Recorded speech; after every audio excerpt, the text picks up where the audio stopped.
the middle of building these haunted houses because I always loved it. And they, of course, offered to give it to me if I just took it away without them having to pay for the dumpsters. So I did it. And what's left of it is this one haunted house. All the rest were either burned down or sold or pieced apart. But it's right down the street. It's too bad we didn't plan this. We could have had to go over to the haunted house to see it. That would have been awesome. But it's not ready, so maybe 2 years we'll do it. Field trip. Field trip. Old Town Haunting and Old Town Pasadena. You can look it up. Find it on Facebook. Blah blah blah. And while we're shamelessly plugging that, I'm doing a panel 245 today that if you haven't signed up for it, it's an over 18 thing. When I was in the studio, I recorded all the actors and sometimes I said things that, well, let's say a lot of times I said things that didn't make it to the air. Well, I intend to record those and play them back to them as punishment. And so I decided this year we're going to break it out and play for you guys to show some good. Is this bad stuff? Is it bad stuff? Depends what you mean by bad. Like adult humor stuff that you might actually see? There's some adult, there's some other silly stuff, but you'll see it go along. Maybe you might take some, my fiance or somewhere else. From where? Back there. My table or else back. We're about to be into this room. It's going to be there. Okay, well, 45 today. So in any case, with that, let's go on. Hi. This one's for Scott. I was just wondering, do you have any difficulty adapting a space-themed Power Ranger series, Lost Galaxy, from the nature-based series Gingaman? Well, you know, here's the funny thing. I never saw any of the Japanese shows, ever, because it was so crazy during that time, especially when that was happening, where I was producing 3 shows at that time.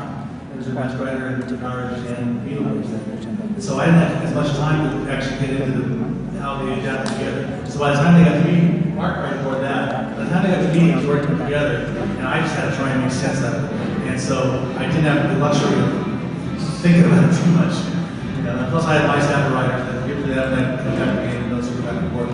So it wasn't really that hard to put together. You just had to kind of be silly and come up with something to try and justify why did that go there. And it was all of us to make it up.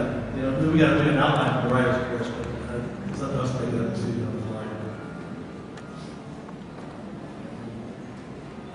Hi. My question is for the cast of Lightspeed. In the Japanese version of the show, the Titanium Ranger did not exist. So I was wondering, were you always planning to bring in a 6th Ranger that didn't exist, or was there ever a time where you were considering just working with the main 5 Rangers because you were limited by Sentai footage? That's a writer question.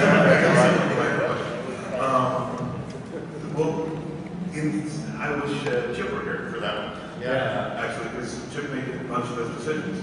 The writing staff for much of Lightspeed Rescue was Chip Leonard, John Lynn, and Jackie Marchand, and myself. There was a couple of others sprinkled in there. And in terms of making those decisions, it was really what worked best with the footage. But sometimes we would bring people in and shoot American footage for it if it seemed to match up with the purposes. And having 6 Rangers sometimes worked better than 5, so we would do that. So I don't know if that answers the question. Well, also, I think we've kind of already established the 6 Rangers. So we were always working the 6 Ranger at some point in time, and also brought actually twice the other in the side of the show. That was part of it. So, yeah. So we didn't care about that much.